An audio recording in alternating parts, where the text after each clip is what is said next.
Ես որպես հայ քրիստոնյա ազգ, որ այսօր իմ ժողովուրդը իրենց պայքարով, իրենց մասնակցությամբ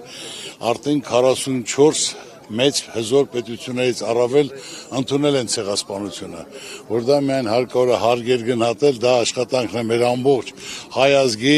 դրսի ազդեցիկ մեր հայերի, մենք չենք կարող մեր անցյալը մոռանանք, ուրեմն եթե մոռանանք, ուրեմն ապագա չենք կարող ունենալ։ Ես 100-ամյակի կապակցությամբ Սովետաշրջանում կառուցել եմ ցեղասպանության եկեղեցի,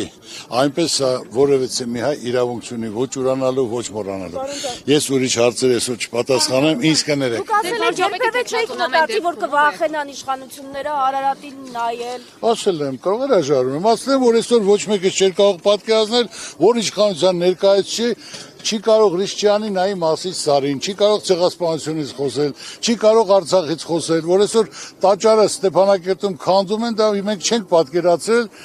անհնար եղել այդ մասին մտածել։ Շնորհակալություն։ Հաջորդ օրը խորոված փարթի են անելու։ Խորոված փարթի են անելու հաջորդ օրը։ Ձեզ համար դա նորմալ է։ Սիրելի լրագրողներ ջան, գիտեք Ծառուկանը հարցերից չի խուսափում, ինչ որ պատկերացնում եմ, ինչ որ մտածում եմ, այսօրվա օրը թողեք հանգիստ, այսօր եկել են գործել հարգանքի տուրք մատուցելու, տեսնում ես ամբողջ ժողովուրդը այստեղ իրենց երեխաների, թոռների հետ, ամբողջ աշխարհը սգում է, հիշում է, մենք պետք է միասնական լինենք այդ ստեղծած արածը, որ եթե այսօր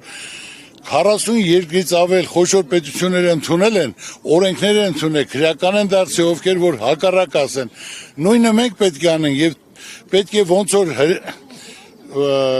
Գերմանիան ընդունեց հրեաների ցեղասպանությունը, նույնն էլ Թուրքիան պետք է ընդունի։ Նորեն ժամանակ կարող ենք մնացած մասի խոսել։ Բաժանորդագրվեք Արմաթ մեդիայի ալիքներին սոցցանցերում։ Հետևեք մեզ նաև Armat Media AM կայքում։